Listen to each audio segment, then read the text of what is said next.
Mula sa probinsya po ng Siquijor, ito po yung iyong napusuan, long range locator, tripod, antenna. Ito po yung pang long distance. Ayan. Aura ng gold.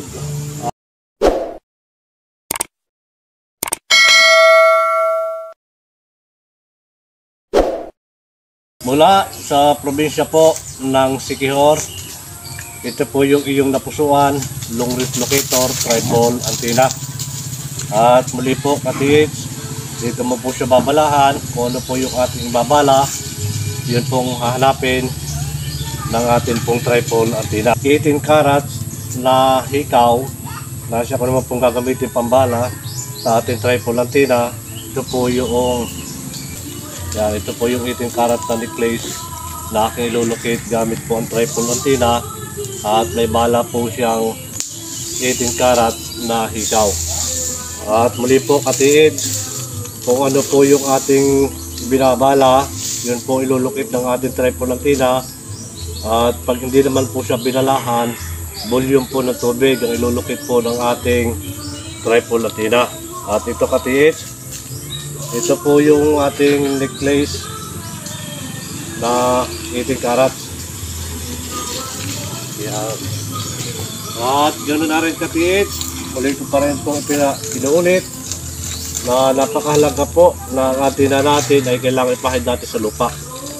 At yan po yung nakapagpabilis ng frequency ng paghanap po ng ating target. At ito katiid, yun ito pa rin.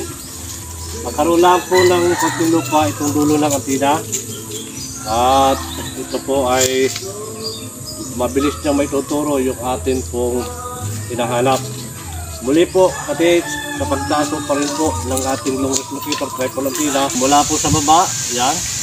Ang taas po dyan ganyan katiits, kailangan po yan ay tamang taas lamang po at huwag po ninyong ipapakataas o ititingala.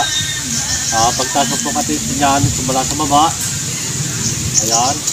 Yun na po ganyan magtuturo ito pong ating tripod antenna. Yan. Kailangan hindi po yan nakatingala. Kapag nakatingala po yan, balik po yan pa sa mukha. At ito pa rin katiit. Ayan. Ayan po yung ating tripod antenna. Ayan. Mula sa baba, landang itataas. Ayan. Diretso na po yan doon katiit. Huwag nyo lang po kukontrahin. Ayan. Ganyan po yung ating tripod antenna. Ito po yung pang long distance. Pang malaw yan po ito. Kayang abutin. Pa rin po mga kapit. Yan, doon pa rin po yung ating turo ng tripod antenna. Ayan. Yan. Doon pa rin po. At ito kapit, ang tripod antenna po na binubuo ng Treasure Hunter Mindoro Gold Vlog. Sa lalim naman po ay walang estimate na lalim. Kung ano po yung lalim na sadyang ibinaon, ganun po kalalim yung nalulukit ng ating tripod antenna. Ayan, ganun po siya kalakas. Ayan. Ayan po katiit. Ito po yung ating tripod antenna na binuo. At ito po yung mayroong positive, negative at ground balance na pwede po sa ilalim. At gagana po ito kapag malalim na ang ating hukay, kapag nandun po tayo sa ilalim na po. At muli po mga katiit, mga kababayan, ito po yung aking tatapatan. Ito po ang ating target. At malalaman po natin kung ano po yung magiging reaksyon ng atin pong tripod antenna. Ayan. Yan po yung katiit, yung pa rin po siya bumabaling. Yan. Yan pa rin po yan. At ito po, sa pagkuha pa rin ng ground, napakahalaga po niya katiit. Yan. Yan pa rin po yan. Kailangan po yan kapag natapatan natin. Ito katiit, pag ito po yung ating target, kung ito po ay 1 meter by 1 meter, at nasa gitna po yan, tayo po ang paa natin yung nasa labas. Kapag itinapat po natin yan, hindi po yan iikot. Kailangan po nating nasa loob tayo ng bag, kailangan po natin tapatan yung sakop po tayo ng lapad ng items. Iikot po yung ating triple antenna o single antenna. Ito pa rin po katits. Yan. Nakuha pa rin po ng ground. At kapag ito po yung ating natapatan, yan.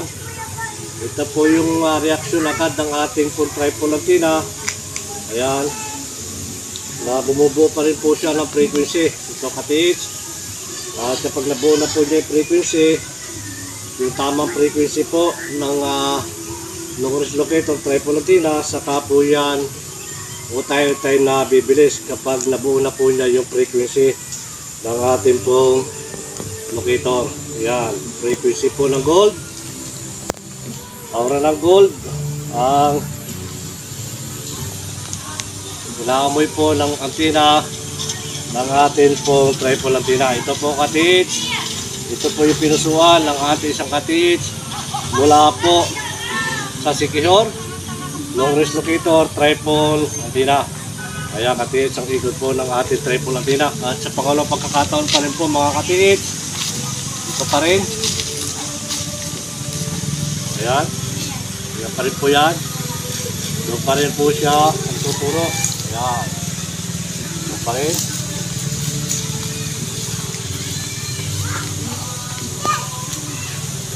Ayan, ito pa rin siya, bumabalik pa rin. Ayan. At ito naman po ay aking tatapatan ulit. Yan. Ito katits. Yan po yung ating triple antenna. Yan. Kapag natapatan po yan, agad po yan magbibigay agad po yan ng signal. Ito po ang ating triple antenna. Ayan. Kailangan pisilin na po itong puluhan, itong handle. At kapag napisil na po yan, yung napakahalaga po yung ating kaisipan ay focus po doon sa ating inilulukit. Ayan, para mas mabilis pong mapapagana natin ang ating pong triple antenna o single antenna, Japanese 1, Japanese orbiter. Ayan mga katits, ito na po yung frequency po ng ating triple antenna. Ayan, ito na katits. Ayan, yan na po yung pinusuan ng ating isang katits. Ayan, mamatake na po mga katits. Ito ang ating triple antenna. Ayan. At muli po mga kababayan, mga katiits, at may nagsasabi po na ito pong ginagawa ng Treasure Hunter Mindoro Good Vlog ay bodol. Ay sana po kababayan, yan ay iyong mapatunayan. At sa lahat po na ginagawa ng Treasure Hunter Mindoro Good Vlog sa pagbuo po ng mga manual locator sa ating pong mga kababayan sa Pilipinas, na kahit kalahating oras lamang po kami nagkakilala, nagpadala po siya sa akin ng pera sa halaga pong 10,000, 15,000, yan po yan, 20, depende po doon sa gusto nila at ilang pirasong locator. Pero subalit hindi ko po sinira yung aking pagkatao, na dahil lamang po doon ay hindi po makakarating yun pong in-order nila. Kaya sa tiwala po nila, ako nagpapasalamat sa ating pong mga katits na hindi lang po yung isa ang nagbigay sa akin, nagpadala agad, na kahit hindi ko pa po pinapadala ang locator na gusto nila, ay nagtiwala po sila at hindi ko po sinira yon. Kung meron man po sa ating mga kababayan, sa ating mga katits na nagpadala sa akin ng pira at hindi ko na ipadala po yung inyong locator, mag-comment po kayo sa aking comment section ng YouTube. Pero wala pong nangyaring ganon. Kahit po mga taga ibang bansa na naka-upload po sa aking mga ina-upload na video, walang tao na ating pong mga katiits, nagpadala po sa akin ng 50,000, 35, 25, 20, 18 at 16,000, 10,000. Pero yun katiits ay hindi ko po sinira, at kahit malayo po siya, hindi po natin kalahi. Yun po katiits ay pinadala ko pa rin po yung kanila pong order para sa akin.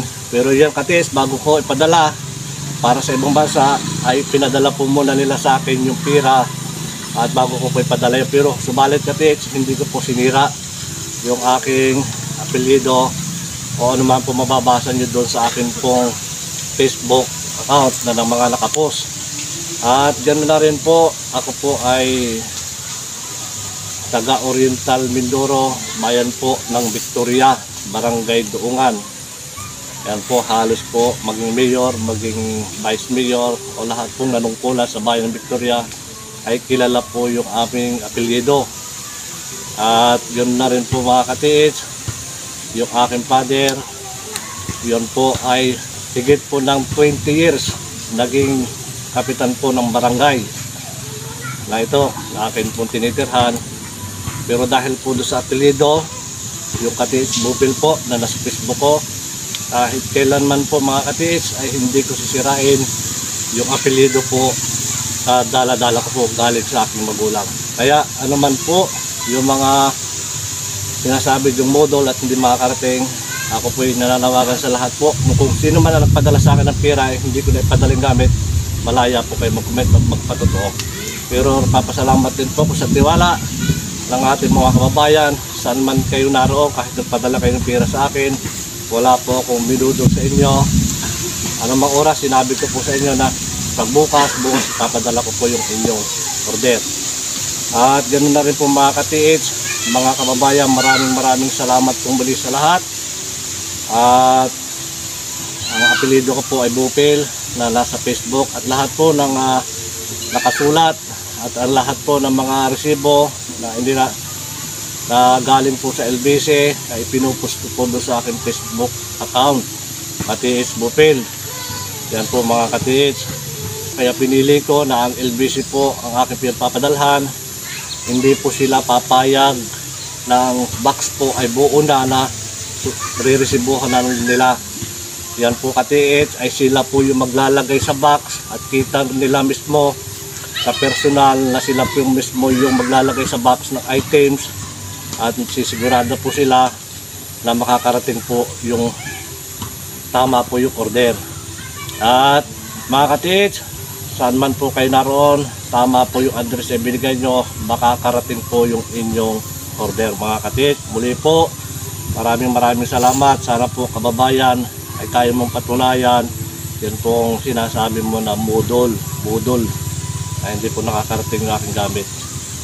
At yan po, maraming salamat po sa lahat ng ating mga kababayan, ng ating mga katiits. Mabuhay po at pagpalain tayo ng maraming biyaya, at higit sa lahat po ang magandang kalusugan. Maraming salamat mga katiits, hanggang sa muli po.